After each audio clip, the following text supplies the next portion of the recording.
Assalamualaikum warahmatullahi wabarakatuh. Innal hamdalillah nahmaduhu wa nasta'inuhu wa nastaghfiruh wa na'udzu billahi min shururi anfusina wa min sayyiati a'malina. May yahdihillahu fala mudhillalah wa may yudlil fala hadiyalah. Asyhadu an la ilaha illallah wahdahu la syarikalah wa asyhadu anna Muhammadan abduhu wa rasuluh. Allahumma salli wa sallim ala Muhammadin wa ala alihi wa ashabihi ajmain, amma ba'd. Baik pengurus IHAJ 2015, baik sahibul bait maupun kita semua alumni haji IHAJ 2015, semoga dirahmati Allah tabaraka wa taala. Di awal kajian ini saya doakan semoga semua kita selalu sehat walafiat dan kembali Allah izinkan untuk bisa berhaji lagi, minimal berumrah bersama-sama ke Mekah Al-Mukarramah. Amin ya rabbal alamin.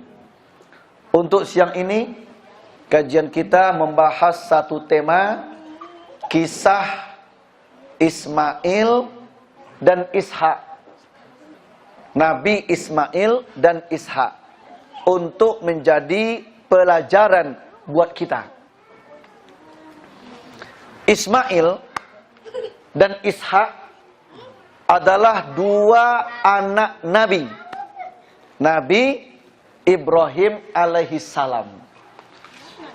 Inilah Nabi sebagai public figure, Nabi contoh tauladan umat sedunia. Dalam Quran Allah sebutkan ada dua Nabi sebagai public figure, sebagai uswatun hasanah. Pertama Nabi Ibrahim, yang kedua Nabi Muhammad sallallahu alaihi wasallam. Nabi Ibrahim sebagai contoh tauladan Allah nyatakan di Quran surat yang ke-60 Al-Mumtahanah ayat yang keempat. Sementara Nabi Muhammad sebagai contoh tauladan Allah nyatakan di Quran surat 33 Al-Ahzab ayat yang ke-21. Dua tokoh ini, dua nabi dan rasul ini Allah jamin ke surga dengan keluarganya. Nabi Ibrahim punya dua istri. Pertama Sarah, kedua Hajar. Dari Hajar lahir anak namanya Ismail, dari Sarah lahir anak namanya Ishak. Nabi Ibrahim atas petunjuk Allah mampu mengajak dua istrinya, dua anaknya menempati surga yang terbaik di mata Allah Azza wa Jalla. Dua istrinya, dua anaknya ke surga. Ke surga. Kecuali bapaknya yang tidak mau. Azar, dia ke neraka, nggak mau ke surga dia. Dia tetap menyembah berhala. Walaupun Nabi Ibrahim mengajak dia untuk bertauhid, menyembah hanya Allah, tapi ayahnya tidak mau. Kenapa nggak mau? Hidayah itu di tangan Allah. Tapi kewajiban sang anak hanya berdakwah kepada bapaknya. Ibrahim terus berdakwah kepada bapaknya. Tapi hidayah Allah menentukan sampai mati bapaknya musyrik. Sampai mati bapaknya kafir. Sehingga bapaknya Azar ditakdirkan ke neraka, sementara Ibrahim ke surga. Ibrahim mengajak istrinya Sarah dan Hajar patuh tunduk keduanya. Mengajak anaknya Ismail dan Ishak patuh tunduk keduanya. Sehingga Ibrahim, istri, anak ke surga. Sama halnya Nabi Muhammad sallallahu alaihi wasallam. 11 istri beliau. Allah katakan Nabi Muhammad dan istrinya semua ke surga. Semua putra-putri Nabi yang dikuburkan di Baqi', Masih ingat? Di mana tuh Baqi'? Di Madinah. Bapak ingat, kita dari Masjid Nabawi, habis di Raudhah, laki-laki ya, maju ke depan, belok kiri. Bayangkan tuh. Memori kita mutar lagi. Masuk ke Raudhah, maju ke depan, belok kiri. Di kiri kita Raudhah.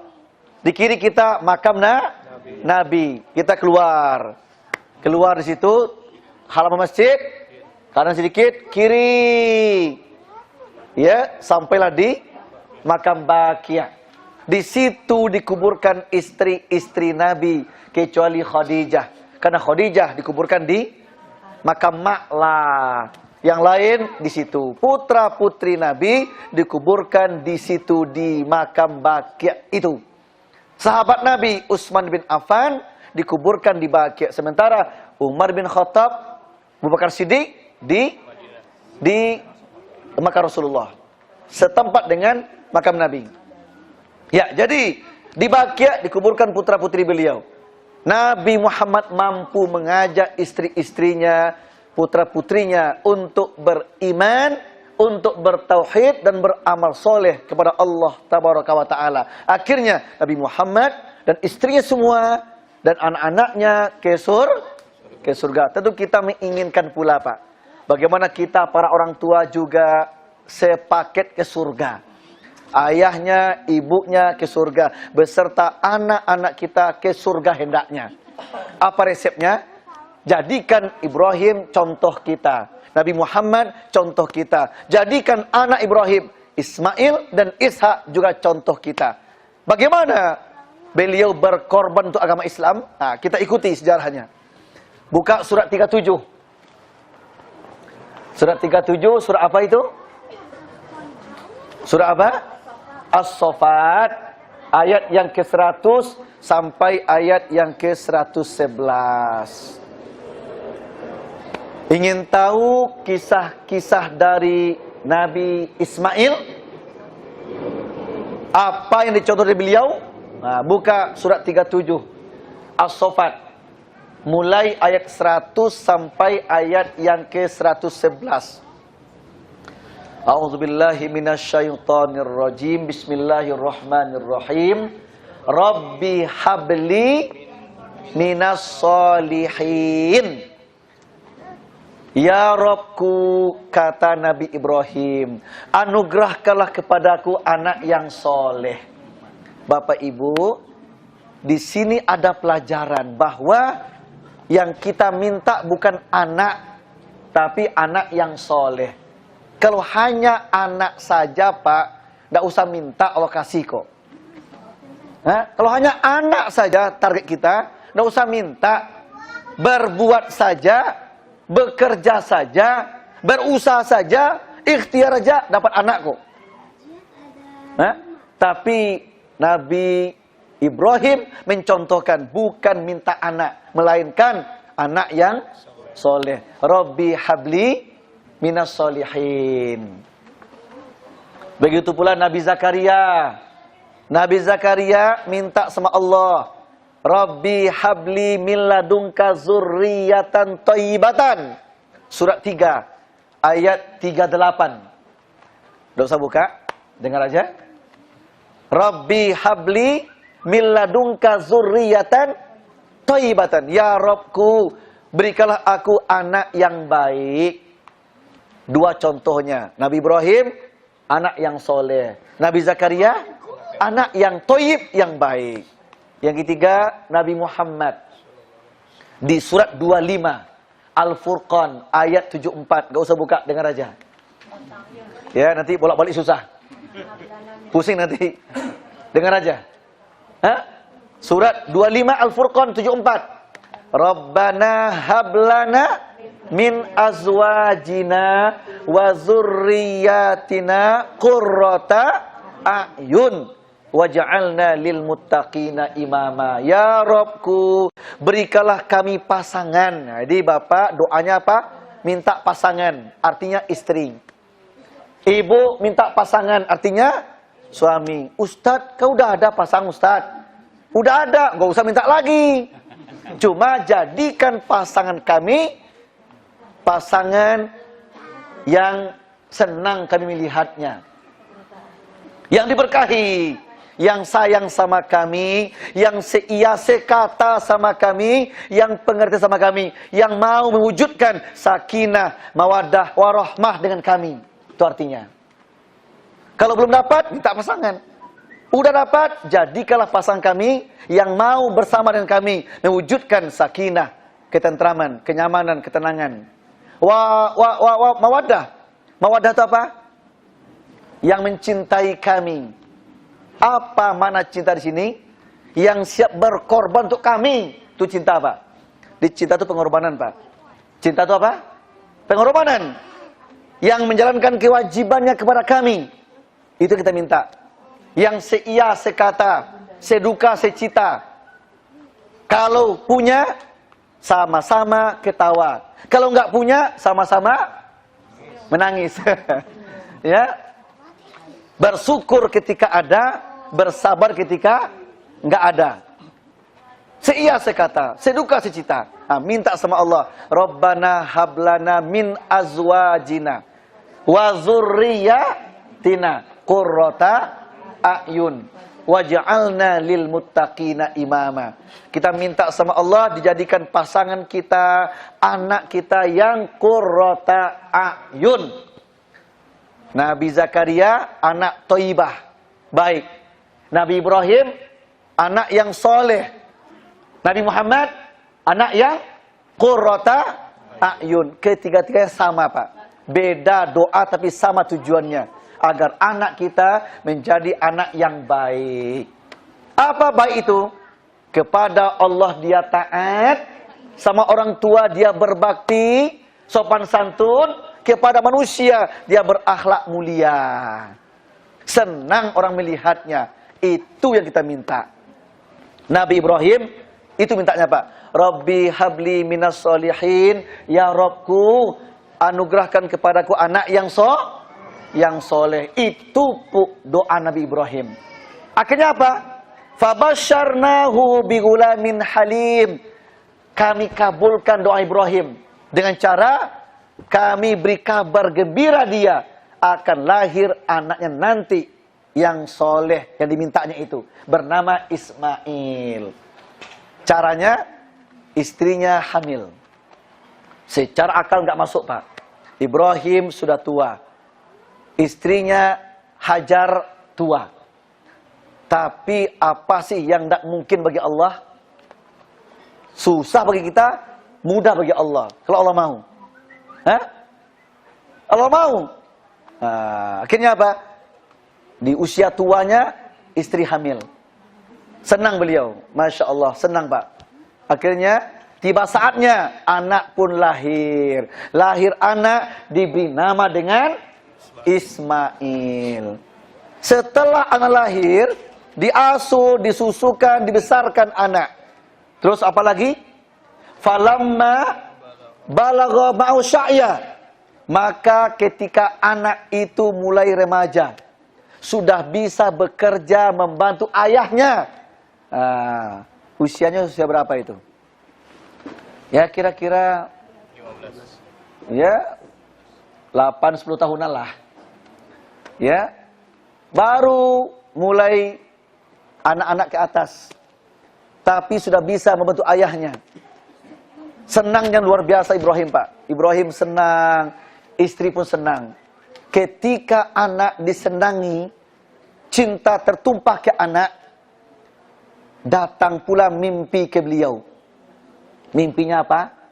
Sudah bisa membantu ayahnya. Senangnya luar biasa Ibrahim, Pak. Ibrahim senang, istri pun senang. Ketika anak disenangi, cinta tertumpah ke anak, datang pula mimpi ke beliau. Mimpinya apa? Ada perintah Allah untuk menyembelih anak itu. Sehingga Ibrahim dengan jujur berkata ke anaknya. Dia gunakan sistem musyawarah. Qala, ya bunayya, hai anakku sayang, kata Ibrahim ke ayahnya, ke anaknya. Inni ara fil manam Anni azbahuka fanzur madza tara. Hai anakku sayang, ayah bermimpi nak. Mimpi ayah nak, ayah menyembelih engkau. Bagaimana pendapatmu nak? Ingat Pak, mimpi bagi Nabi itu namanya ru'ya shadiqah namanya. Wahyu, perintah dari Allah. Beda mimpi kita ya. Jadi kalau kita mimpi nyembelih anak, gak usah sembelih Pak. Jangan sembelih, nanti ada pula mimpi anak kan? Jangan sembelih. Kenapa? Mimpi untuk kita itu Pak permainan tidur. Nabi nggak pernah mentafsir mimpi. Tapi Nabi hanya mengajarkan menyikapi mimpi. Kalau mimpinya baik kata Nabi, baca Alhamdulillah. Ya Allah, nyatakanlah mimpi itu kepadaku. Kalau mimpinya nggak baik, nggak menyenangkan Pak mimpinya Pak, jangan ditafsirkan, tidak usah. Tapi bacalah istighfar. Astaghfirullahaladzim. Istighfar. Na'udzubillah min dzalik. La haula wala quwata illa billah. Kita kepada Allah ta'awuz, berlindung. Ya. Berlindung sama Allah. Jangan sampai berbekas mimpi itu sama kita. Dan rubah posisi tidur. Dan tidak boleh ceritakan mimpi yang jelek sama orang lain, enggak boleh. Enggak boleh. Cukup ke Allah serahkan semuanya. Ya, itu cara menyikapinya. Nah, hai anakku, ayah mimpi nak menyembelih engkau. Apa nak pendapatmu? Ternyata Pak, doa Ibrahim minta anak yang soleh Allah kabulkan Pak. Bukti solehnya apa? Qala Ismail menjawab Pak. Apa kata beliau? Ya abatif al ma tu'mar satajiduni insyaallah minas sabirin. Ya ayah, kalau memang perintah Allah ya, laksanakan ya. Aku rela ya. Aku siap dipotong leherku ya, silakan ya. Kalau memang Allah perintahkan silakan ya. Insyaallah. Semoga aku nanti ya ayah, insyaallah menjadi anak yang soleh. Artinya Pak, Ismail rela dipotong lehernya Pak. Sabar dia. Sabar dia. Tidak mengeluh, tidak marah-marah, ikhlas. Akhirnya apa Pak? Keikhlasan dibuktikan dengan cara, ayo ya, segerakan ya. Alhamdulillah kata beliau Pak. Senang Ibrahim, doaku Allah kabulkan. Anak soleh terbukti apa? Dipotong lehernya perintah Allah, mau dia. Kalau anak kita, mau nggak ya kira ya? Hah? Apa jawabannya kira? Apa jawabannya? Nak, ayah mimpi nak untuk motong lehermu. Mau kamu nak? Apa kata anaknya? Bapak duluan katanya. Hah? Mau nggak? Dek, mau nggak? Nggak ya? Nggak mau. Karena nggak mampu, anak kita nggak mampu, bapak pun nggak mampu, ibu pun nggak mampu, sehingga perintah itu nggak datang sama kita Pak, nggak datang sama kita. Ya, la yukallifullahu nafsan illa usaha. Allah tidak memberi kita beban kalau kita nggak mampu memikulnya. Tapi Ibrahim, Allah menguji imannya. Dia mampu mikul sehingga datang ke dia perintah. Ya, nah, sepakatlah Ibrahim sama anaknya Ismail dengan istrinya Hajar sepakat untuk melaksanakan perintah Allah demi mewujudkan iman dan cinta sama Allah. Bertiga berangkat Pak dari kota Mekah. Dari Mekah berangkat menuju Aziziyah. Ingat Aziziyah? Ingat? Di mana ingatnya? Ingat di mana Aziziyah? Yuk. Penginapan. Maktab berapa? Oh, kita bukan Aziziyah, bukan. Kita Jarwal. Tapi kita pernah ke Aziziyah. Belakang. Jalan kaki ada nggak tuh? Iya, pasar. Nah, Pak, ya Nabi Ibrahim itu yang kita jalani Pak dari Masjid Haram, ya tempat sa'i ingat, sa'i ke belakang, ada toilet, terus belakang rumah Nabi. Iya, ingat. Kalau kiri kemana? Yo, Pasar Seng, tidak ada lagi. Kiri kemana lagi? Kiri. Masjid Masjid Kucing, terus kemana lagi? Masjid Jin, Masjid Pohon, makam mana lagi? Makam Ma'la. Wah, masih ingat memorinya nih. Belanja-belanja di mana? Ja'fariyah. Wah. Masih ingat Ja'fariyah. Masya Allah. Memorinya kuat nih kalau belanja. Ya, keluar tempat sa'i, ke belakang rumah Nabi. Ya, yang sekarang menjadi perpustakaan, namanya Maulid Nabi, perpustakaan sekarang. Belok kiri ke Masjid Kucing, ke makam Ma'la, Masjid Pohon, Masjid Jin, Pasar Ja'fariyah, toko murah Tanah Abang Mekah. Nah, sekarang kanan ke Terminal Aziziyah kan, masuk terowongan, lurus terowongan, keluar di Mahbas Jin lurus lagi, lurus sampailah di Jamarot tempat melontar jumrah. Terus Jamarot Pak, karena dari Mekah mulainya terus Aziziyah, pertama menjumpai sekarang ini namanya Tugu Jumratul Aqabah.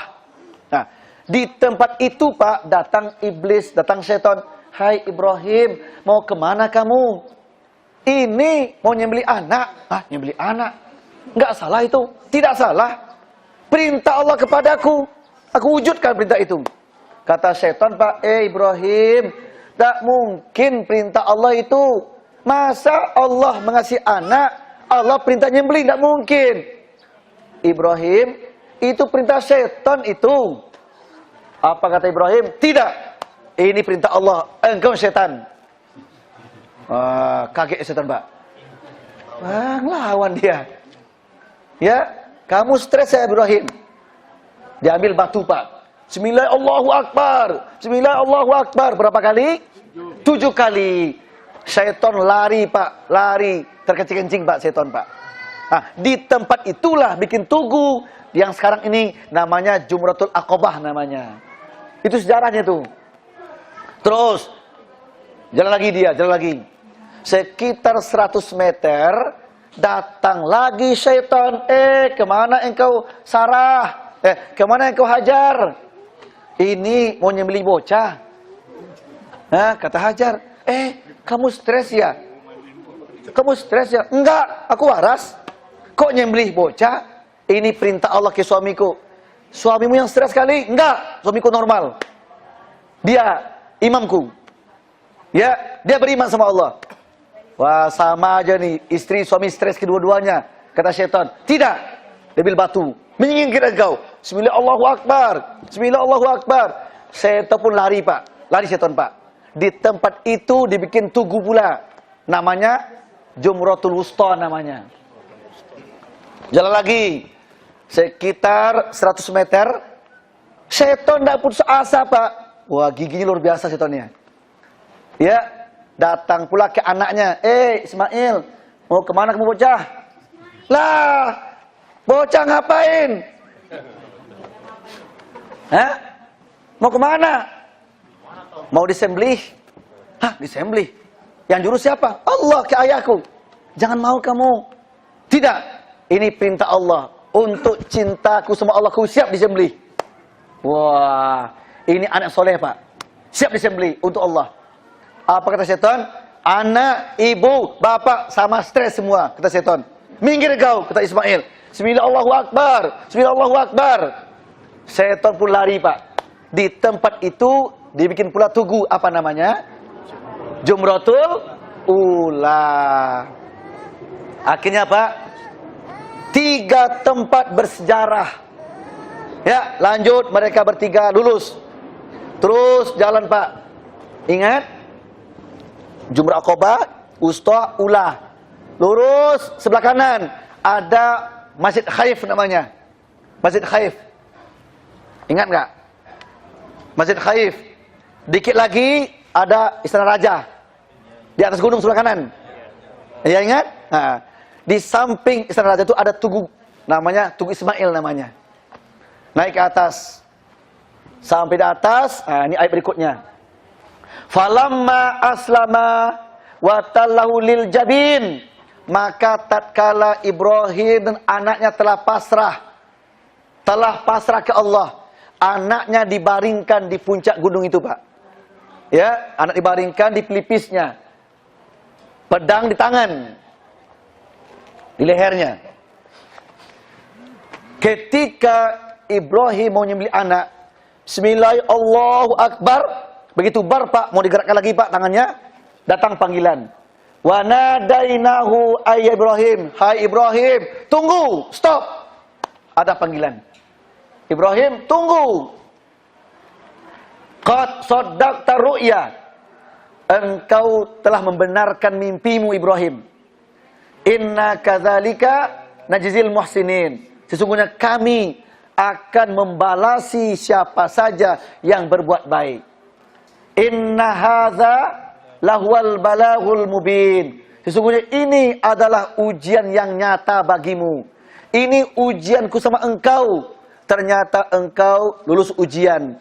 Engkau betul-betul mencintai aku, wahai Ibrahim, lebih dari mencintai anakmu sendiri.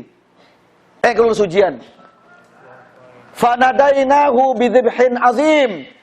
Akhirnya karena engkau lulus, aku ganti imanmu dengan mengganti anakmu dengan seekor kibas yang besar. Begitu anakmu sembelih nggak jadi Pak. Dia begini Pak, ada suara kan? Di samping ada kibas Pak. Ibrahim, jangan sembelih anakmu, itu kibas sembelih dia. Engkau lulus ujian. Kami membalasi imanmu. Surga untukmu, untuk anakmu, untuk istrimu. Sekarang Ibrahim Pak menyembelih apa? Kibas. Makanya Pak, sekarang ini tiap tahun diperintah sama kita untuk berkorban menyembelih apa? Menyembelih apa? Seekor kambing, kibas domba. Ya, itu perintah. Masih untung Ibrahim nggak jadi nyembelih anak Pak. Kalau jadi gimana? Kalau jadi mungkin kepada kita disembelih ya anak juga. Anak juga Pak. Alhamdulillah Allah mengganti Ismail dengan kibas. Maknanya apa? Kepada kita hanya disembelih kambing. Bapak Ibu yang mampu buktikan cinta ke Allah. Cinta Allah lebih segala-galanya. Diperintah berkorban-korbanlah. Inna a'tainakal kausar. Allah memberikan nikmat yang sangat banyak kepada kita. Nikmat Allah enggak terhingga apa? Enggak terhingga apa? Wa in ta'uddu ni'matallahi la tuhsuha. Surah apa itu? Ayat berapa? Ibrahim ayat berapa, Bu Ella? Ayat Ibrahim surah 14. Ayat berapa? Ayat 34. 34. Wa in ta'uddu ni'matallahi la tuhsuha. Kalau kalian menghitung-hitung nikmat Allah kepadamu, kamu tidak akan bakal mampu menghitungnya. Saking banyaknya Pak.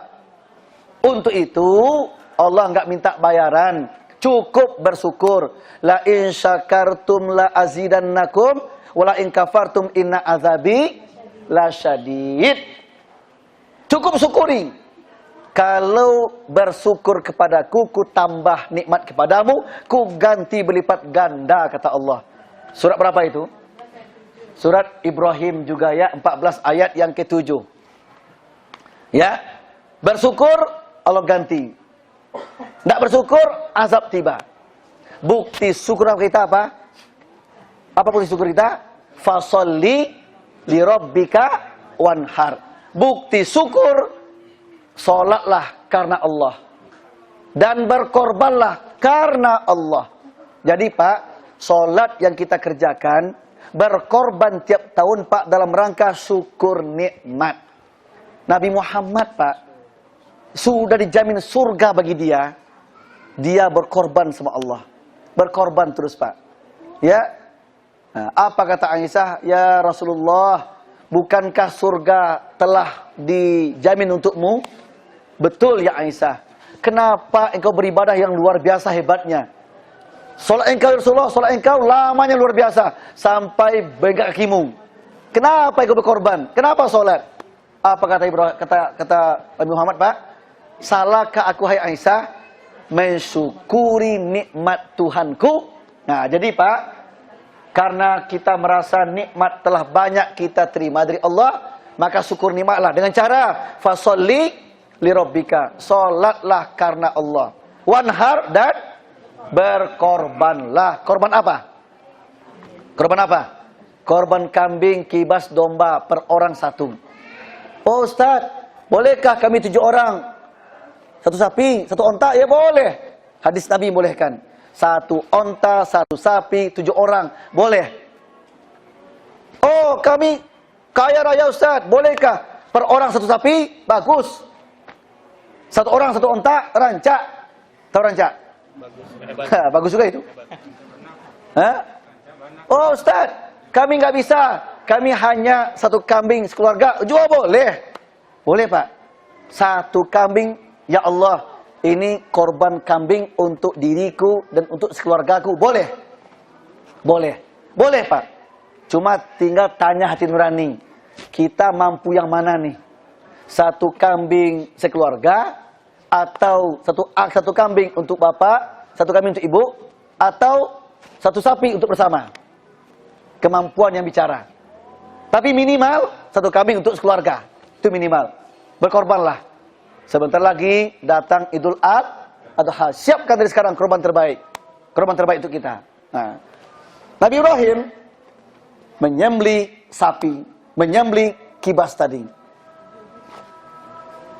Akhirnya apa? Allah katakan, salamun ala Ibrahim. Selamat atasmu hai Nabi Ibrahim. Semoga kita menjadi orang tua seperti Ibrahim yang beriman sama Allah, yang mencintai Allah, yang berkorban untuk Allah. Dan semoga istri kita pun menjadi istri Nabi Ibrahim yang imannya sama. Ya, Hajar, Sarah. Menjadi anak kita anak yang seperti Ismail, yang siap berkorban demi Allah. Itulah pengorbanan Ibrahim dan Nabi Ismail. Setelah Ismail dewasa, Allah berikan nikmat yang kedua, yaitu lahir pula anak kedua namanya Ishak. Lahir pula Ishak. Tentang Ishak kita sambung nanti setelah sholat kayaknya. Mau nyambung? Mau nyambung? Mau. Ya, kita start dulu ya, start dulu. Nanti habis sholat kita sambung sedikit dengan kisah Nabi Ishak. Sekarang kita masuk kepada mengungkapkan kisah Nabi Ishak alaihissalam. Untuk kisah Nabi Ishak ini, Allah nyatakan pada surat 19. Surat 19 yaitu surat Maryam ayat 54 sampai ayat 55. Allah menyatakan, a'udzubillahi minasyaitonirrajim, wadhkur fil kitabi Ismail. Nah ini Ismail lagi ya. Wadhkur fil kitabi Ismail innahu kana shadiqal wa'di wa kana rasulan nabiyya. Ceritakanlah tentang kisah Nabi Ismail. Sesungguhnya dia adalah seorang yang benar janjinya, dia rasul dan dia nabi. Ini ayat ini memperkuat ayat sebelumnya. Wa kana ya'muru ahlahu bis-shalah. Dia Ismail menyuruh keluarganya untuk mendirikan salat dan zakat. Wa kana 'inda rabbih mardiya. Dan dia di sisi Allah adalah seorang yang diridhoi. Ini adalah Ismail. Adapun Ishak itu dari keturunan Ibrahim dari Sarah. Di Ibrahim punya punya istri Sarah, dari Sarah Ishak. Dari Ishak lahirlah anak namanya Yakub. Ya, Nabi Ishak punya anak namanya namanya anaknya Nabi Yakub ya. Di Ibrahim anaknya Ishak, Ishak anaknya Yakub, Yakub anaknya Yusuf, Yusuf terus ke bawah Nabi Musa, terus Nabi Isa. Berarti Bani Israel atau Yahudi itu dari keturunan Nabi Yakub, dari Nabi Ishak. Ishak ini Dia nabi. Nabi. Tidak seperti Ismail. Kalau Ismail, nabi juga, rasul juga. Ya, di Ismail itu nabi juga, rasul juga. Ishak beda. Ishak hanya nabi saja. Ishak nabi saja, tidak rasul. Ya, nabi saja, tidak rasul. Di mana bedanya? Ahlan wa sahlan Ustaz Edi. Ustazuna kiram. Silakan Ustaz, depan Ustaz. Depan Ustaz. Ustaz Edi. Ya, silakan. Ya, lanjut ya.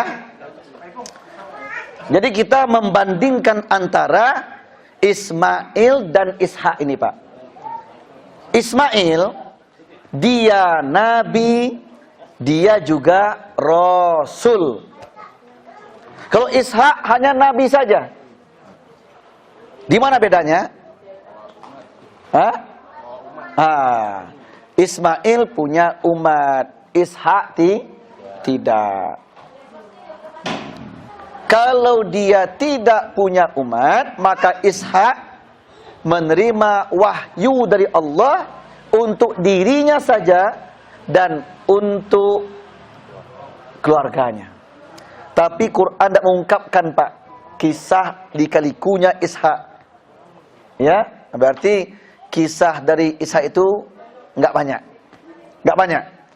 Tidak seperti Ismail. Ya, tapi hanya Allah ungkapkan sosok anak yang berbakti sama orang tua, itu aja. Sosok anak yang beribadah sama Allah, itu aja. Di baik Ishak, baik Ismail sama-sama anak yang mengabdi sama orang tuanya. Cuma bedanya Ismail dia punya umat, sehingga dia kembangkanlah dakwah kepada umatnya. Kalau Ishak tidak, hanya untuk pribadi saja.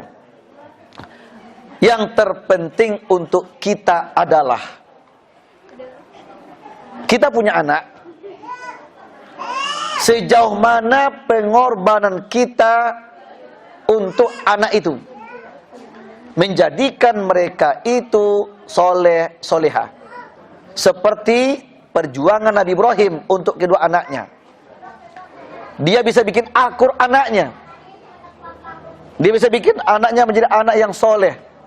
Nah, ini resep apa ini? Tidak lain, tidak bukan, Nabi Ibrahim pendekatannya adalah pendekatan keagamaan. Pendekatan keagamaan. Jadi kita harusnya di samping anak kita itu dididik dengan ilmu pengetahuan, teknologi canggih, ilmu duniawi, tapi yang pondasinya jangan dilupakan, yaitu tentang akidah, tentang peribadatan. Bagaimana kita mampu mengajak anak untuk taat beribadah sama Allah. Sehingga nanti atas kerja keras kita, anak kita menjadi anak seperti anak Nabi Ibrahim alaihissalam. Nah, karena Nabi menyatakan dalam sebuah hadis, apa kata Nabi? Arba'atun min sa'adatil mar'i, kata Nabi. Ada 4 upaya kita kalau ingin kita menjadikan keluarga kita keluarga surgawi, keluarga islami yang satu paket ke surga nanti. Ada 4 upaya kita. Pertama, antakuna zaujatuhu solihatan. Jadikanlah istri kita yang solehah. Tentu kita suaminya juga soleh. Suami, istri, soleh dan solehah. Standarnya apa? Hablum minallah, hablum minannas. Yang kedua, wa auladuhu abrara. Jadikan anak-anak kita abror, baik. Seperti baiknya Ismail dan Ishak. Apa standar baiknya? Dia beribadah sama Allah, dia patuh tunduk mengamalkan perintah Allah, dan dia tinggalkan larang Allah. Ke Allah dia nyambung, itu anak kita. Kepada orang tua dia berbakti, sopan santun, menjaga ucapan sama orang tuanya.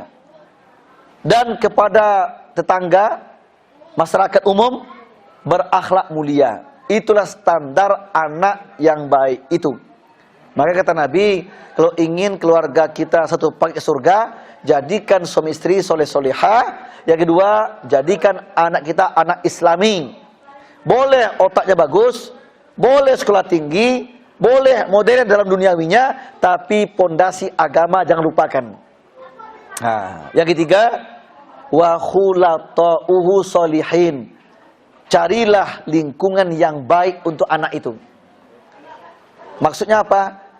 Di mana tinggal kita, siapa teman bermainnya, di mana sekolahnya, perlu diperhatikan. Perhatikanlah.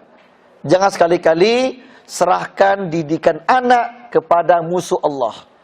Tidak boleh. Tetapi kepada sekolah-sekolah yang menjadikan anak itu taat ibadah sama Allah. Jangan kepada sekolah yang menjauhkan anak dari Allah. Banyak itu, Pak. Ya, akibat sekolah itu anak jauh dari Allah jadinya. Jangan. Itu nanti menjadi kewajiban kita ke Allah. Tanggung jawab kita nanti ke Allah. Untuk itu kata Nabi, jadikan anakmu soleh, baik, cari lingkungan yang baik pula. Yang keempat, wa ayyakuna rizqu fi baladihi. Punya semacam ekonomi, ada semacam uang untuk biaya rumah tangga. Ya ternyata uang itu nggak bohong, Pak. Mampu menjadikan kita keluarga bahagia, itu uang. Dengan uang kita bisa berhaji. Dengan uang kita bisa berkorban. Dengan uang kita berinfak, bersedekah, berwakaf, berzakat. Untuk itu ingin bahagia perlu usaha, perlu uang. Uang itu penopang untuk bahagia. Itulah 4 cara kata Nabi kalau ingin satu paket keluarga ke surga Allah Azza wa Jalla. Ya mudah-mudahan kita semua Bapak Ibu menjadi orang tua yang amanah, yang mampu menjadikan kita baik di mata Allah dan baik di mata keluarga.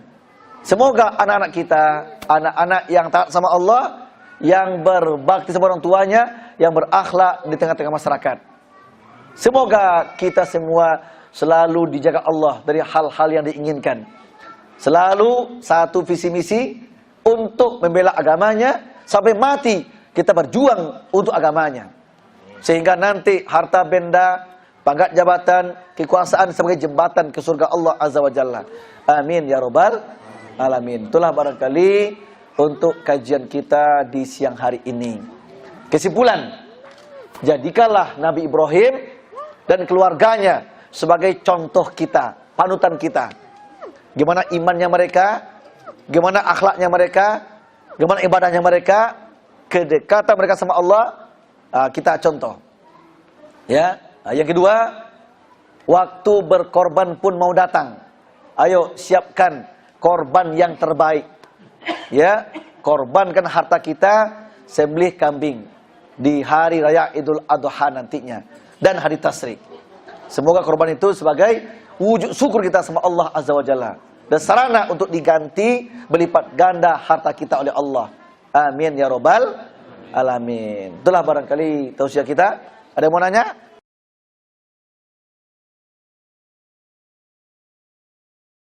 Korban yang terbaik itu apa? Sapi itu kambing? Pertama, sesuai hukum asal usulnya hukum korban, menyembelih kibas atau kambing atau domba. Per orang sembelihlah kibas, kambing atau domba yang terbaik, yang gemuk, yang senang kita melihatnya. Tetapi kata Nabi, dibolehkan bersekutu 7 orang dengan 1 sapi atau 1 onta, dibolehkan. Kalau begitu yang hukum asalnya adalah kambing. Tapi boleh dengan sapi. Ya. Minimal Pak 1 kambing niatkan untuk 1 keluarga, boleh. Nabi mencontohkannya. Kata Nabi, 1 kambing Pak Nabi korban, ini untukku dan untuk keluargaku, bahkan untuk umatku, kata Nabi. Boleh. Tapi kalau mampu per orang kambing, kenapa tidak? Oh, kalau mampu per orang sapi, kenapa tidak? Jadi berkorban sesuai dengan kemampuan kita masing-masing. Itu. Kalau gitu terserah penitialah. Mau apa dibeliinnya? Mau beli kambing silakan. Mau beli sapi silakan, onta silakan. Yang penting yang sampai ke Allah bukan kambing, sapi, ontanya itu. Yang sampai ke Allah adalah niat kita yang berkorban. Dagingnya korban itu sampai ke mulut orang yang makan. Darah korban sampai ke bumi, mengalir di bumi. Tapi yang sampai ke Allah adalah niat kita. Innamal a'malu biniat. Berkorbanlah semata-mata karena Allah Azza wa Jalla, dalam rangka mensyukuri nikmat Allah. Ya, silakan. Mau berkorban di DT, bagus. Di rumah masing-masing, silakan. Silakan. Oh, mau korban pun di tempat lain, ya silakan. Ya, silakan aja. Yang penting niat kita berkorban tuh. Ya, niat kita berkorban. Ada lagi? Ayo. Ya. Apa? Ya. Ya. Nah, itu kan ada kisah bahwa memang Bani Israil ini kan di kitab Taurat ada menunjukkan ciri-ciri Rasulullah Muhammad. Ya. Dan menunggu, tetapi ternyata dari keturunan Ismail sehingga Bani Israil tidak taat pada Rasulullah. Ya. Betul. Ini awalnya kebencian Bani Israel kepada Islam, kepada Muhammad apa? Di kitab mereka ada informasi, baik di Taurat, di Zabur, di Injil, bahwa nanti akan ada lahir Nabi yang terakhir. Jabatannya penghulu Nabi dan Rasul. Ya, penghulu Nabi Rasul. Tunggulah kedatangannya. Ikutilah dia. Kata kitab mereka, baik Taurat ataupun Injil. Dan mereka menunggu-nunggu Pak, kedatangan Nabi terakhir itu. Ternyata yang mereka tunggu bukan kelompok mereka. Seperti halnya nabi-nabi sebelumnya. Nabi Isa, Nabi Musa. Ya, itu semua kan Bani Israel semuanya, Bani Israel. Mereka menginginkan Nabi terakhir pun Bani Israel. Tapi Allah punya kehendak lain. Nabi Muhammad yang berjabatan penghulu Nabi Rasul diutus dari Bani Ismail. Mereka muncullah iri. Nah, itulah iri Pak, iri. Kenapa bukan suku kami? Nah, itu namanya fanatisme kelompok namanya. Cemburu sosial. Kok bukan kelompok kami? Nah, muncullah kebencian, tidak suka, tidak taat. Benci, anti. Ditambah lagi isi Quran itu banyak membuka aib yang Bani Israel itu. Membuka keingkaran mereka. Sehingga mereka gak suka, benci dia. Nah, Allah menjamin sampai kiamat nanti. Walan tarda angkal yahudu walan nasara hatta tattabi'a milatahum. Sampai kiamat nanti Yahudi, Nasrani gak senang sama kamu sampai kamu ikut milah mereka. Apa milah? Agama. Apa milah? Visi misi, program. Kalaupun kita tidak murtad, minimal mengiyakan programnya. Nah, mereka berupaya terus untuk memecah belah Islam. Dari luar, dari dalam. Sampai kiamat, musuh-musuh terus aktif memecah belah umat. Kita harus waspada terus. Harus berpegang teguh kepada agama kita. Wa'tasimu bihablillahi jami'an wala tafarraqu. Berpegang teguhlah kita di atas agama kita, Islam. Jangan cerai-berai. Mereka terus berupaya, musuh-musuh itu sampai kiamat, berupaya terus untuk menghancurkan kita, memecah belah kita. Sekarang saya miris Pak, sedih sekarang Pak. Kenapa sedih? Jangankan umat, ulama pun diadu domba, dipecah-pecah. Tapi saya sarankan kepada kita semua, Yang namanya majelis ulama itu majelis kehormatan, Pak. Hormati. Hormati. Majelis ulama itu hormati, Pak. Itu majelis kemuliaan. Majelis ilmu saja itu mulia. Betul nggak? Mulia. Ini majelis orang berilmu. Mulia nggak? Mulia. Kalau terjadi ada pertengkaran, yang salah bukan majelisnya, yang rusak, yang kotor bukan majelisnya, tapi oknum. Oknum. Nah, kita minta sama Allah agar Allah memberi hidayah kepada oknum tersebut. Itu aja. Jangan ikut menjelekkan apa itu majelis ulama. Tidak usah jelekkan majelisnya. Majelisnya nggak pernah salah. Yang salah adalah oknum yang mungkin karena pangkat, jabatan, kekuasaan, karena uang mereka lengah. Mungkin barangkali. Untuk itu kita doakan semoga mereka kembali bertaubat sama Allah yang menyimpang dari kebenaran. Itu aja. Ya. Nah, semoga ke depannya para ulama kita Allah satukan kembali membina umat ini. Itu aja doa kita. Ya. Cukup demikian. Bapak Ibu, ya, santapan rohani telah memenuhi jiwa kita, hati kita. Tiba saatnya nggak adil rasanya kalau nggak ada santapan jasmani. Semoga yang dua santapan ini menguatkan diri kita lahir dan batin. Lebih kurang mohon dimaafkan. Ya, kalau ada tambahan nanti saya kalau nambahan. Nanti aja makan dulu ya. Makan dulu. Udah lapar katanya. Cukup demikian. Subhanaka Allahumma wa bihamdika asyhadu an la ilaha illa anta astaghfiruka wa atubu ilaik. Assalamualaikum warahmatullahi wabarakatuh.